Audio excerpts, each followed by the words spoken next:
What's up, gang? How you guys doing? It's Lieutenant Sal Blue here, coming at you with my daily podcast. This is episode 86, guys, and sometimes I usually go through my book, Top 25 Mistakes, or I go through like my mental manifesto questions, or I go through one of the new books that I'm working on. Haven't got the name for that just yet. But today, man, I was talking to one of I'll call my one of my clients, right? And I won't say his name, but um, one of the things that they were stuck at, right? One of the things they were dealing with was trying to figure out uh, a direction in life, the right way to go, and and what should they do next, right? Now this individual, he's gonna be in his 40s, and he spent a lot of time at the same job, and he feels like he's invested, right? He's invested in the job, and he doesn't want to go any further because he doesn't want to lose out what he's already invested, but at the same time he doesn't want to stay because he doesn't like the job. So that is where he's at, guys. And so in today's podcast, um, I said something to him, and I hopefully it kicked in to his consciousness so that he could begin to move forward and create the life that he wants. Okay, so and that is what today's podcast is about, guys. So um, I'm gonna get started on where you get your advice from. What's up, gang? How you guys doing? It is Lieutenant Sal Blue, 28-year law enforcement veteran and the author of the Top 25 Mistakes en Route to the Good Life, as well as the Mental Manifesto. And I got so much more coming your way, guys. So much more coming your way. And I am excited to give you my 86th episode of my podcast. As I talk about today, guys, um, I was with a coaching client, right? And so I'm doing a pro bono, so it, that's why I wasn't really going to call him a coaching client, but I just want to see if I can help this individual. And so I offered my help to help to guide them because they said they were at a job for a very long time, and they felt that they were invested. They were invested, but at the same time they hate the job that they're at. And I told them that I had been through the same thing. I did the same job for 28 years. I was fortunate enough to have somebody to help me to reinvent myself within the job. So I began to enjoy it.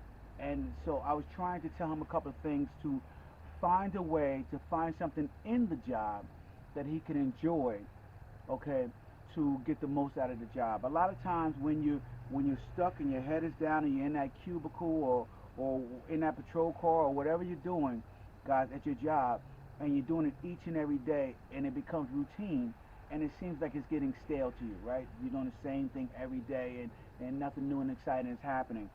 And what I want you guys to begin to do, guys, is to start to study more about your job, about your position that you're in, about the company that you're in. Start to study more and learn more about it, right?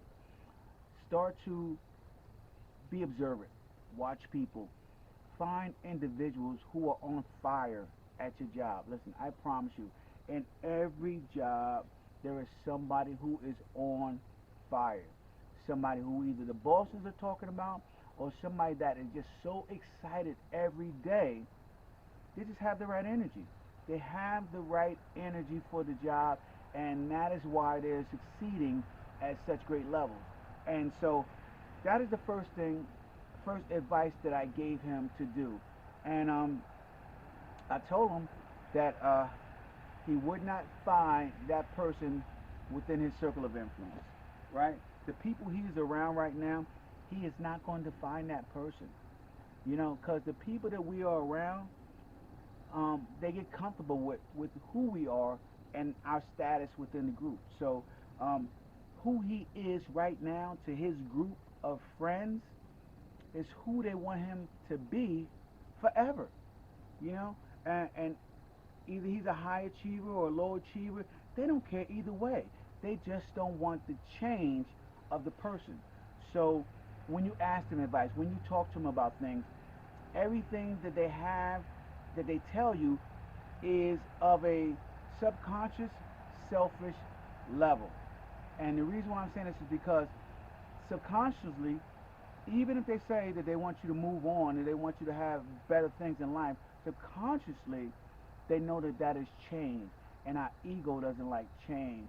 And we don't like change because change is painful. And we always run away from pain and we run to a pleasure. And the pleasure is him staying in the group and him remaining the same and there not being any change. So that is kind of the second thing that I told him, and it's important because I asked him a question, and I wanted to present this to you guys in this podcast and on my YouTube video. Is do you get your advice by popular opinion? See, this individual, he couldn't find any direction because a lot of times he would put up for consensus what he should do next, what his next move should be, how should he handle this situation, how should he handle that situation.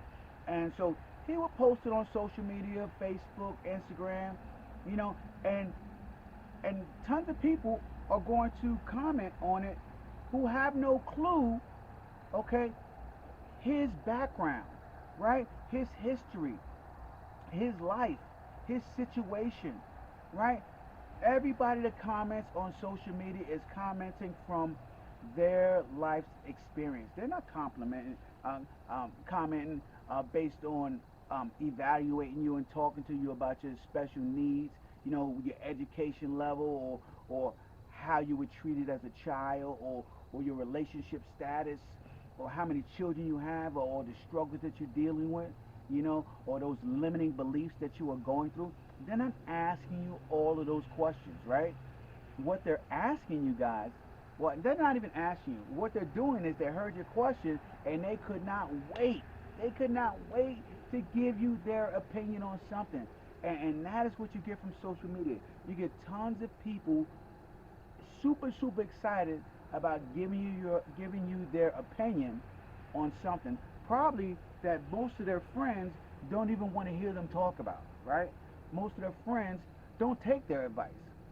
So why would you pose those questions to a stranger on social media, okay, and think that you are going to get somewhere when it comes to creating the life that you want? So my dad would say, stop listening to the peanut gallery. My mom, on the other hand, had a lot more colorful words of where I was getting my advice from. Either way, guys, I'm trying to tell you guys that you need to be extremely discriminatory who you listen to. Your life is going to turn out scattered, scattered and all over the place. Because when you take a consensus from the masses, guys, when you take a consensus from a group of people, right, who you connect with on social media, or even the group of people, your group of friends, well, we'll get into that in a second, but the group of people on social media, what happens is you get hundreds of thousands of opinions of people from all over the place telling you you should do this 5 steps, and you should do these 3 steps, and you should quit your job, and you should do Bitcoin, and you should do NFTs, and you should do freaking advertisements on Google or whatever. You know, start your own business when you get out of work. You know, they don't even know all the responsibilities that are involved in your life, but they're willing to give you what they have seen other people say that'll work. And what I found out is that when you get your advice from social media, right? Because sometimes I post posing questions to people to get answers. I'm not looking for their advice because I have, you know, 1 or 2 mentors that